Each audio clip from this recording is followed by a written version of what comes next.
Thanks for all of you that submitted questions for today's Q&A. Remember again, every Monday, Wednesday, Friday, the Schleg Daddy, that's me, will be doing question and answer sessions here on OTRS Central. All you need to do if you want your questions answered, make them good. Go to Twitter, tweet your questions to @OTRSCentral, give the show a follow as well, and use the hashtag OTRSCentral. Let's go ahead and fire through this Q&A. Got a total of 10 questions today, so let's get started. Dork Chops 1, I love the Twitter handle, asked this question. I actually got this question a few times. So, do you think Kevin Steen could assume the CM Punk role due to his indie background and similar edgy personality? I suppose that's possible. I wouldn't eliminate it, but I wouldn't guarantee that that's what they do with him. Although I will say this, is that who CM Punk was on the indie scene by and large is who he was in the WWE. Who Daniel Bryan, in my opinion, was in the indie scene is pretty much who Daniel Bryan was in the WWE and has been in the WWE. Seth Rollins has improved as a performer, but he's not a lot different fundamentally from who Tyler Black was in the indie scene, if you get what I'm saying here. So, you know, Cesaro, they've changed him some, but fundamentally he's the same in some ways compared to who he was as Claudio Castagnoli on the independent scene. So I think there's a chance it could happen. Time will tell. Time will ultimately tell. At J_Rang95, is there anyone worth watching in TNA anymore? Maybe. I mean, to be fair, I haven't watched Impact, I think, in like a month now or close to it. So I really don't feel there's much of anything worth watching in TNA anymore. I am going to watch Slammiversary this Sunday. It's TNA's last chance for romance with me. If they don't do good on the show, if they don't give me reasons to keep watching or come back to watching Impact Weekly, I'm not going to do it. Are there people worth watching? Yeah, if you like a certain type of wrestling, I'm sure you've got guys like Davey Richards, you've got guys like Eddie Edwards, you've got Samoa Joe apparently is back, Austin Aries, Kenny King. Maybe Sonata, Tigre Uno. Those would be some of the people that are maybe worth you watching, perhaps. But like I said, at this point, I just don't see TNA being worth watching at all, period. At BW Rosas, with WWE releasing 11 talents on Thursday, who do you think TNA, ROH, and Global Force Wrestling will sign, and will any go to Japan? I would imagine a couple of them might go to Japan, at least for part of the time. I'm assuming that's where Yoshitatsu would end back up on a somewhat permanent basis. Maybe a Brodus Clay would work well over into Japan. I think he could work there very well, even though I would anticipate at this point he would either be a TNA or Global Force Wrestling type of guy. I could see a guy like a Kurt Hawkins maybe splitting time between ROH and GFW. In terms of some other guys, Evan Bourne probably is an ROH Japan type of guy. Those are some of the people that stand out to me, at least initially. At A_Hiniyosa, out of the newly released talent, is there anyone you think the WWE really missed a major opportunity with? Yes. The biggest missed opportunities, I think, were one with Brodus Clay. Here was a big fucking monster dude that didn't look like everybody else and actually had some personality and had the ability to make whatever he was saddled with at least somewhat work. I think they missed the ball with a potentially really compelling and intriguing monster type of babyface, or at least the dominant type of heel that they so desperately lack, that kind of monster heel. Either way, he could have been a monster, and they didn't do anything with him. I think they missed an opportunity with Yoshitatsu in terms of the fact that he was really the Japanese talent on their roster, and with all the tradition of Japanese wrestling, I would have thought Yoshitatsu at least could have been that great Khali type of guy that a lot of people don't understand why he has a job, don't understand maybe why he has a role, but yet they get paid a lot of money, like a Khali gets paid a ton of money, in part because of his impact with an Indian audience. The country of India has like 1.3 billion people in it. So maybe a Yoshitatsu could have been that type of guy for Japan and for Asia. He could have been a star over there, at least when they did tours over there, drew in some eyeballs from there. I think those are some guys that they definitely missed opportunities with. I think they missed an opportunity with Camacho. How the fuck you take Haku's son and make him Mexican? I will never understand whatsoever. Several other guys I'm sure you could sit there and say they missed opportunities with, but at the end of the day, it's just more of the same old crap from the WWE.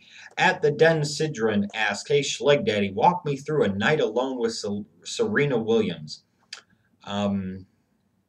Lots of attempts at making babies. That's the best way I'll put it. What would you expect me to say?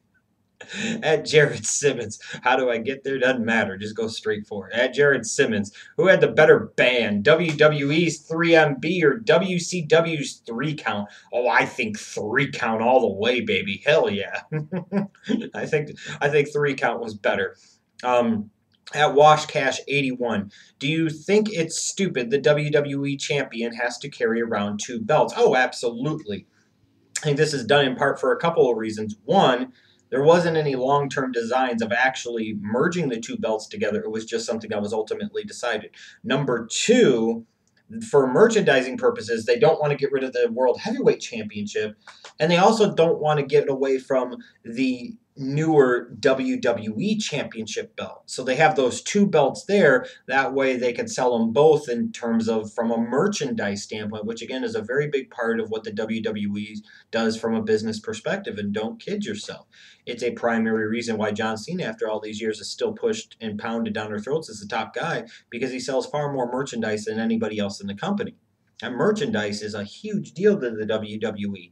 So that's in part why they keep 2 belts around. I think it's also in part they feel that if they merge the 2 titles and they just change the sign of the WWE Championship belt and they don't keep that around, then that will have been all for nothing and it will be ridiculous. So there's some reasons for it, no question about it.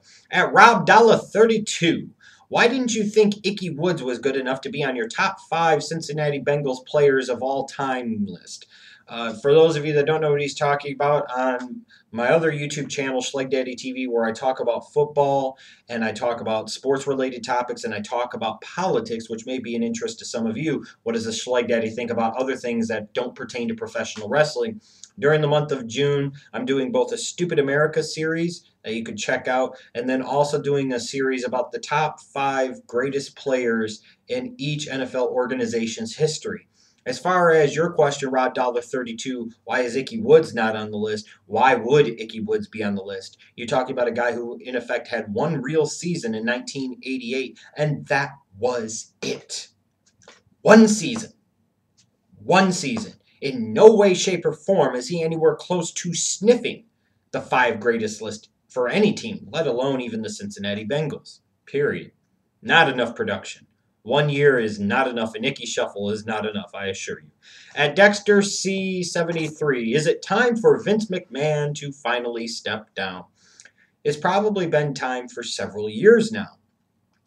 It is time for it now. There's no question. The problem is what happens if and when he did step down. Like, here's the thing. If Vince McMahon decided, hey, fuck it, it's Friday, I've released all these talents, you know what? I've fucked with enough people over the years. I think I've had it. I quit. I'm done with this. Where does the WWE go from there? They've been constructed with such an infrastructure that all comes back to Vince McMahon. You chop the head off of that snake and the rest of the snake could wither and die. And I also caution too, while it sounds great in theory, sometimes the only thing worse than the devil you know is the devil you don't know. So just because a Vince would step down does not in any way, shape, or form represent any type of positive change for the WWE, nor does it necessarily indicate any negative change for the WWE. It would be all about the plan and the execution and where the vision and direction of the company would go from there on going forward. At SA Wrestling Blog asks, why do the NBA commentators basically just jack off to LeBron during commentary? There's a couple of reasons for this. One, he is the best player in the NBA today.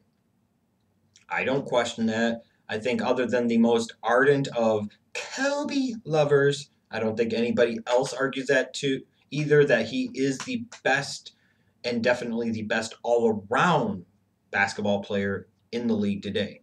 So that's part of it. When you're the top guy, when you're the best player, you're going to get a lot of that attention. You also look at LeBron from an endorsement standpoint. He has all this attention from here and here and here and here. So he's kind of become his own off the court brand like a Michael Jordan did, 15, 20 years ago. So as a result, he brings in a lot of money and notoriety and recognition for himself. And as a consequence, as a byproduct, the league as a whole.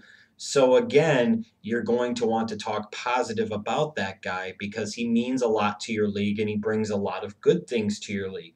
It also is from a standpoint of if they sat there and always told the truth about LeBron or they held him accountable, like in this series, especially in last night's Game 4, where it seemed like he just mentally conceded and this team has mentally conceded.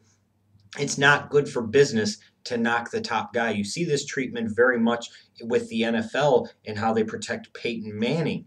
To sit there and bash your top star, to sit there and go over the top in your criticisms and critiques of your top guy is ultimately not good for the league. It's ultimately not good for the almighty dollar. It's not good for the bottom line. So why do these NBA commentators go to such great lengths to suck off LeBron? Why do they go to such great lengths to jack off to him on commentary?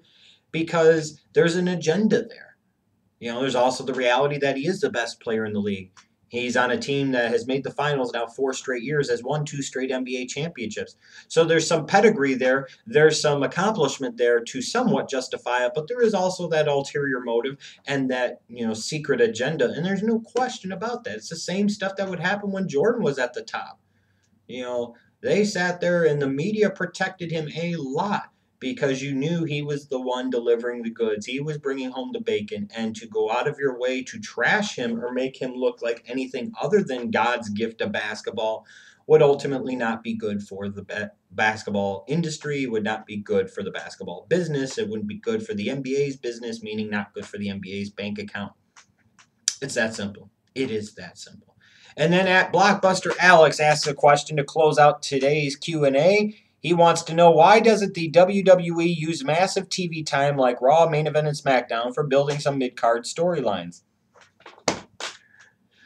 I've talked about this ad nauseum in the past, and I think it's one of these things that they've got the 3 hours to fill. They are too much about hot-shotting. They don't have long-term planning and vision for characters and paths and directions. Without that long-term vision and planning, it's very hard to sit there and come up with mid-card storylines in mind because, again, you're going to sit there and say, well, what's the point? What's the purpose? Where does he go from here? Also from a standpoint of, you've got these 3 hours of time, but if you've got leadership at the top that lacks patience and is so worried and concerned about this week's rating or what's going to happen here or what's going to happen there, they might think that only featuring and presenting a certain few guys in a certain way is the way to go. They might not see the benefit or value of having mid-card storylines. They might not see the point in having it because clearly they haven't for several years now.